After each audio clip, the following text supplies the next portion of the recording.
Nilanjan De is an associate professor in the Department of Computer Science and Engineering, JIS University, Kolkata, India. He is visiting fellow of the University of Reading, UK. He also holds a position of adjunct professor at Tong Dang Tang University, Ho Chi Minh City, Vietnam. Previously, he had an honorary position of visiting scientist at Global Biomedical Technology CAUCA 2012-2015. He was awarded his PhD from Jodhpur University in 2015. He is the editor-in-chief of International Journal of Ambient Computing and Intelligence, IGI Global. He is the series co-editor of Springer Tracks and Nature-Inspired Computing, Springer Nature editor of Advanced and Ambiguous Sensing Application for Healthcare elsewhere. His main research interests are medical imaging, machine learning, computer-aided diagnosis, data mining, etc. He is the India ambassador of the International Federation for Information Processing, Young ICT Group, and senior member of IEEE. I welcome you, sir. Sir will speak on the topic learning with small data. Thank you very much. Thanks for inviting me. A very good afternoon to all of you. So good afternoon, sir. Let me share my screen.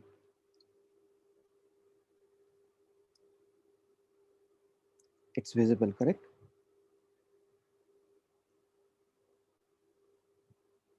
Okay. So yes, sir, it is visible. Okay, fine. So next 30 minutes, I will talk about dealing with small data sets, because as I am mostly working in the area of medical imaging, so it's a big challenge that once we have very less data. Nilanjan sir, your camera is not on. Okay.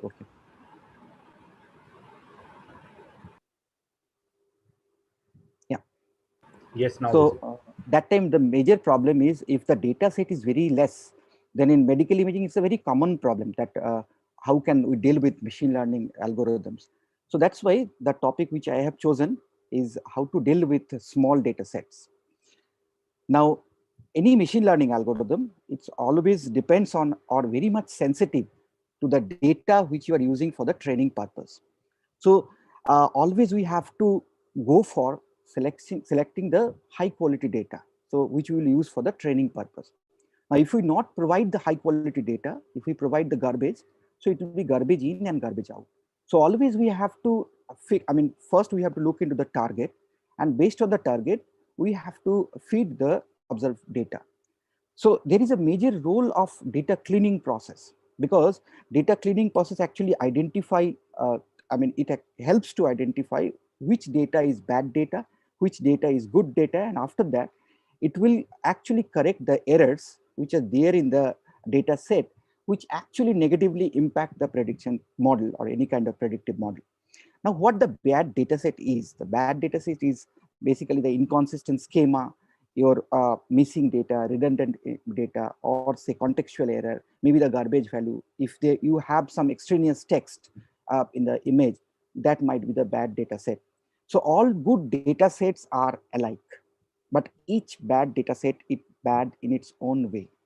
So that's why the second question is how much data you need for machine learning.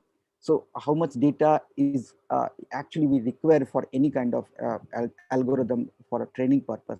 So there is if we don't have any our own heuristic method, then it's a big question that how much data is required for training. Now, as much as possible, clean data you will be able to collect.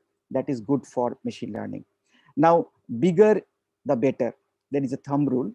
But still, if you have sufficient data, you have to always look into the clean data, good data. Now, deep learning technique is any kind of learning mechanism. This deep learning mechanism, basically a memorization technique. So where you have training sets and we always try to come up with a model of interpolation. Now, the main problem is the absence of underlying relationship. We don't know what is the underlying relationship in between the variables, which actually helps for the decision-making process. So any kind of deep neural, the major challenge is there is having a very limited capacity to deal with the variance of data. So to overcome this situation, what we need, we actually need different variable data. So which will actually cover all possible aspects of variation. So that's why we need lots of data. Again, I'm repeating the thing, that is there is the abstract knowledge in between the data, there is an absence, and because of this absence we need lots of data, variable data, and deep learning always, they are hungry of variable data to cover these all things which we actually need. We need different variable data. So this is a requirement. Now, actually, deep learning is long away from integrating the abstract knowledge.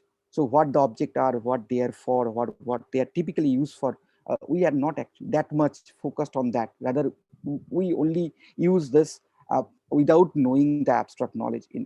But a 7-month infant who actually able to understand the abstract language rules, maybe from a small set of unlabeled example.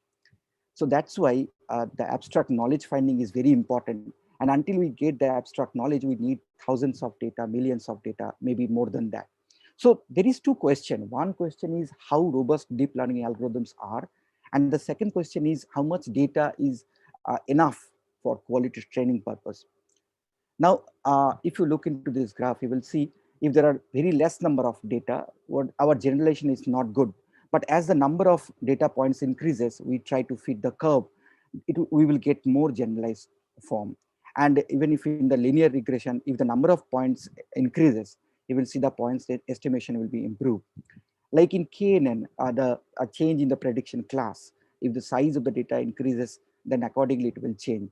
And even for the hierarchical any kind of algorithm or the tree splitting, the size of the data, it is also be different. So always the number of data points, if you increase, it actually affects the machine learning algorithms or the models. Now, what's the wrong with this small data? What's the main problem? The main problem is once you work with very small data, always it actually revolve around a high variance. And there is a high chance that the model will be overfitted. And major issue is the outliers, because outlier is always dangerous. Because if you have a very less data, and if there is a presence of outlier, might be the outlier is high, then it will be a big issue. And lastly, if you have more noise in the data is very noisy, then it will also affect the entire model. So that's why small data is a big issue. Once the major issues are the variance, the overfitting, and the outliers and the noise. These are the different problems. Now, talking about a little bit history, starting from 2010, where shallow machine learning was there, Professor Lee from their Stanford University, they come up with a database which is having almost 14 million data set, ImageNet, and 80,000 distinct categories. So that time the error rate was 28%, and down the line now it is less than 2%. So I mean, it's not less than 2% exactly, but 3%. So which is below the human error rate. And after 2014, once the RaceNet introduced, then it is lesser than the human error rate. But think about it, the error rate drastically reduces from 2011 to 12 after introducing the deep learning frameworks. But if you look in deeply, what are the things actually changes this? In 2012, Professor Hilton come up with their group reported that if there is a 9-layer convolution neural network, and there are 6.5 lakhs of nodes, which roughly we are using, say, 1 million data for training. And there is 1,000 different categories, only 1,000. I'm not talking about 80,000 distinct category. So that needs 60 million parameter tuning. So 60 million is a big number. So you can imagine if the class is a 1,000 class, if it is not 80,000 distinct class, then only required, I mean, for that you require 60 million parameters. So it's a huge number. Now, for that, the main focus should be on the, I mean, if you have millions of parameters that need to be properly tuned, and you need a hardware, which is the first hardware for the training purpose, and ultimately you need lots and lots of data or high variant data. So the performance typically, you can say, the increase logarithmically the volume of the size increases as well as the performance increases. Now, lastly, yes, it is okay to invest time and money to gather more data, or rather, once you have more data, you have to go for proper cleaning process, and ultimately you will get some quality data or good data. Now, something about healthcare data. Now, healthcare data, once we talk about healthcare data, suppose there is a medical image. And for medical image, for benchmarking, we need some hand annotation, manual annotation from the doctors. But manual annotation or benchmark data is always time consuming. And we always get very less data. If the data is chronic disease, then the data availability will be very less. And apart from these, there are some legal issues. There are privacy laws are there for different countries. They have their own data privacy laws. Even patient privacy laws are there. So ultimately, once we receive some, say, 500 or 1,000 patient data, we used to be happy with that data. So now think about it. One framework we are deploying for 14 million data, and same type of framework we are deploying for 50 patient or 500 patient or 1,000 patient. So getting data is important, but I mean, the data is important, but getting data is sometimes very difficult, especially for the medical image processing or healthcare data. The availability of data is not, I mean, it's not very much available. And even if the data is available, it needs lots of time for annotation, and there are lots of other issues are associated with this. So that's why initially there was a solution which is called the image manipulation technique, which we use for the data augmentation. Now, image and manipulation, there are different types of manipulation technique. The mainly, say, linear augmentation, like geometric transformation, which actually covers the translation, rotation, flipping, the zooming, zoom out, stretching. So these things covered by the simple manipulation technique, linear augmentation technique. But apart from geometric transformation, it also, there are some elastic deformation. So how much deformed the image is it too much deformed or not?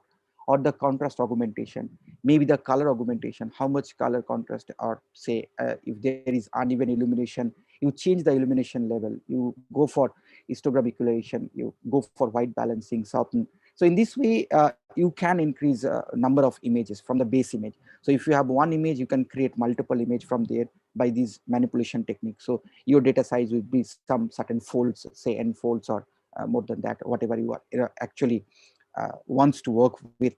The issue is there are another some technique like random erasing. So if you randomly erase some part from an image, that might be give you some augmented image. So randomly you crop and start cropping in this way. Gradually after that, maybe from one base image you can create, say, another 5 images or 10 images. There is another technique which is called the mixing images. So if you have, it's called a blending or overlaying. So there is a foreground and background. You try to tune the alpha, and in this way you can blend the image, the foreground and the background, and you can create multiple images. So it's a alpha tuning kind of thing. And then another one is the kernel filtering. So you change the variance level and it will create different images. So one particular image, by changing the variance level, you can create multiple images. So these are few techniques which are very traditional technique from which we can create a more number of images. But the problem, or the rather better to say, the issue is all these images which you are actually trying to augment from the base image are somehow biased. Because once you suppose if you have an X-ray and you split that X-ray into 4 different parts, then you train your machine, then what will happen? There will be a biasness, because you are actually splitting one image. So even there are 4 distinct images you are considering, but all 4 images are their base image is a single image. So here also same thing, data augmentation technique by image manipulation. Whenever we use this transformation, rotation, say erasing, or say any kind of say Gaussian filtering, or sorry, kind of I mean filtering kind of thing, not typically only Gaussian, mixing of images, etc. The major issue is all those images are generated from the base image, and somehow it is the bias one. The technique is bias one. So that's why people started thinking about in a different way and deploy deep learning framework also. So one framework is the GAN, which is very widely used, image to image translation. So if you have a summer scenario, you change it into winter, or winter to autumn in this way. So cycle GAN kind of. And the second one is as the first GAN is more, even it's robust, computationally very extensive. So that's why sometimes it requires a cheaper solution. And one of the cheaper solution is neural tile transfer. So in neural tile transfer, we change the texture or the ambience or the appearance, rather better to say the style of the image. So what we used to do in neural tile transfer, that we simply transfer the stylistic element. So keeping the image, the first image, then we change the other image, the style in the same way. So here is one example how you go for neural tile transfer. So one particular image, you change the style and you create multiple images from that image.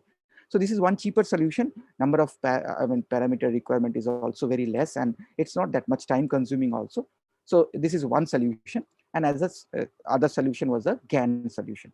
So data augmentation, once we talk about, it's not only for the image, maybe for the audio, even for the NLP also you can use. Like in audio, like speech, your scaling, your random cropping, time stretching, time shifting, noise injection, equalization. These all are different augmentation techniques.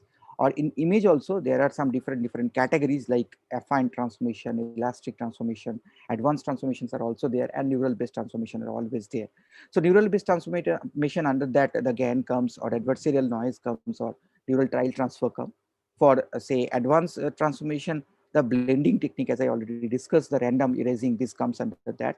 And apart from that, the elastic deformation, like stretching, your scaling, the affine, the random cropping, these are also there. And in NLP also, the text generation, word embedding, these cases we use the data augmentation. So these are the few examples where we deploy data augmentation. Now for synthetic data generation, there is, as I said, there is a module GAN. GAN is basically a framework where there are two different blocks. One is the, better to say, two neural network. One is the generator, one is the discriminator.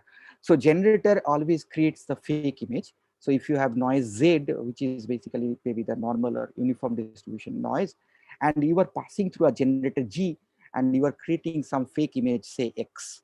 So actually G of Z creates the X. Now X1 pass through the discriminator. The task of the discriminator is to identify that the image is a fake image or it's a real image. Now always the generator trained to fool the discriminator. That is the objective, the motivation of creating the generator.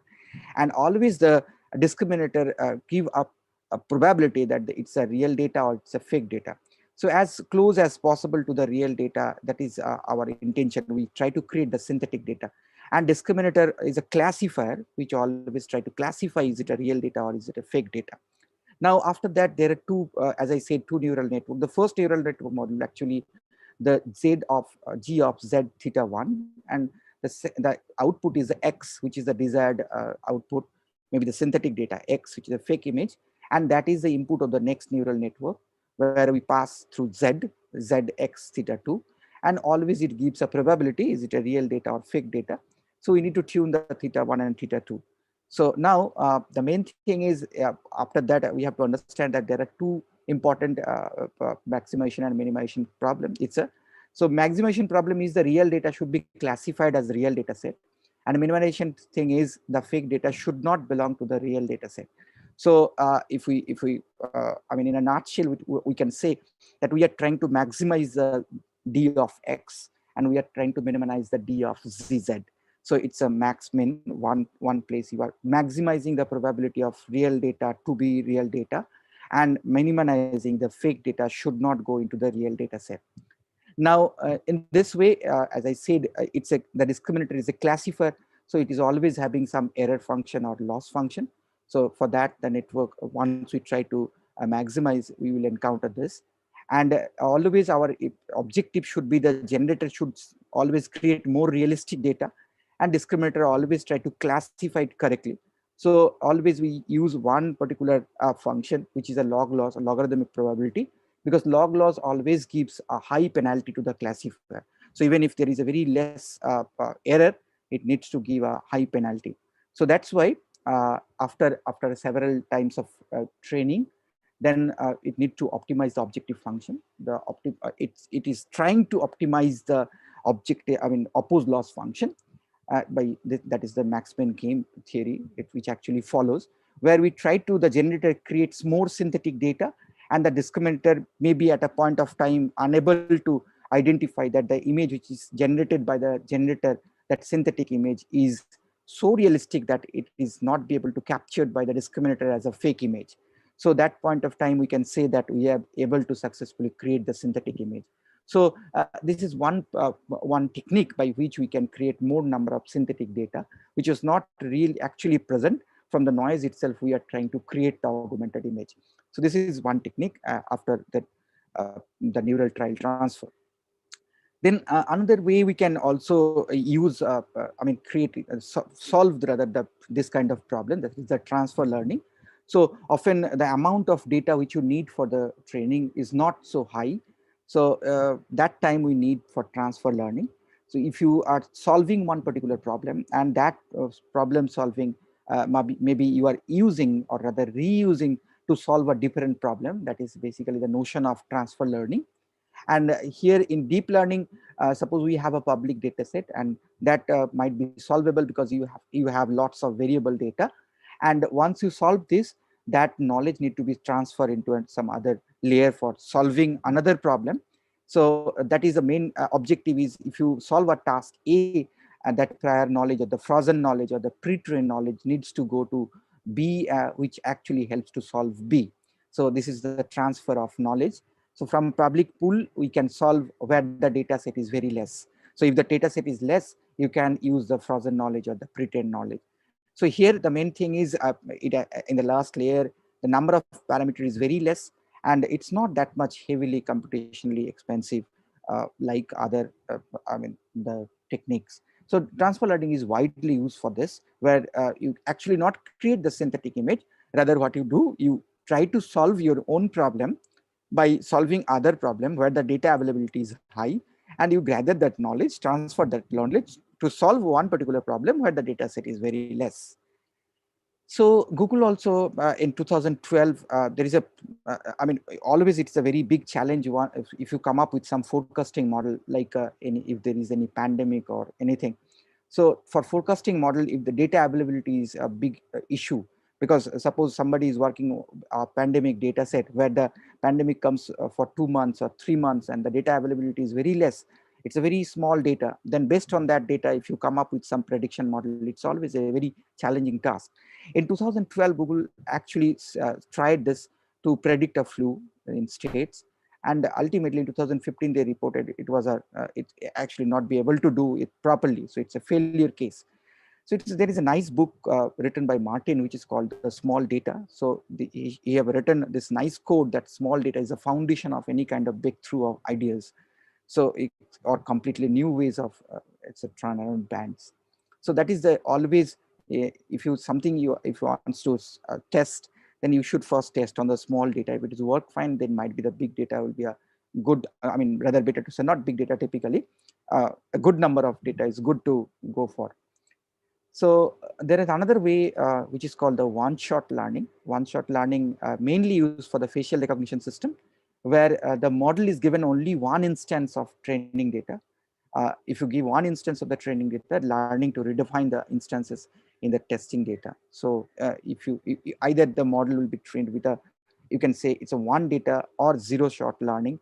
Maybe the k-shot learning is also there. So any example for the target data class of the training, you can't look at any example. This is the first one. You look into the one observation and you look k number of observation. So this is one shot, which is very widely used for the face recognition. It was actually given by Siemens network. So how can you recognize a face again after only having seen once before? So this is one solution. So if you look only one time, or if you don't look a person, only you know the metadata or the description. From there, how can you understand or find out that person? So that is, or maybe some number of times, a couple of times you have come through that person. So then how can you identify that person? So these are actually the motivation, but still there are a long way to go for one shot. There are many limitations. One is if the person is having, say, wearing any kind of hat or gloves, or maybe using some goggles, or any kind of this kind of things are there, then the accuracy automatically getting lesser. And two pictures contain the same dog or the same cat, it is also very difficult to tell by such kind of one shot technique. But this is one way for solving. means this can be used later onwards if it is more, more improvisation can be done. Now it is currently using for the facial recognition purpose, but where the data number is very less, so that time it might be the one-shot kind of learning system will work very nice. So finally, if I want to conclude, then I have to say that more data always better, and better than the better algorithm. So you have to gather data, but once you get more data, then you have to think about the quality of the data. So large number of data is always good, but the quality data is also important. So you need to gather good data rather than bad data. Thank you very much. So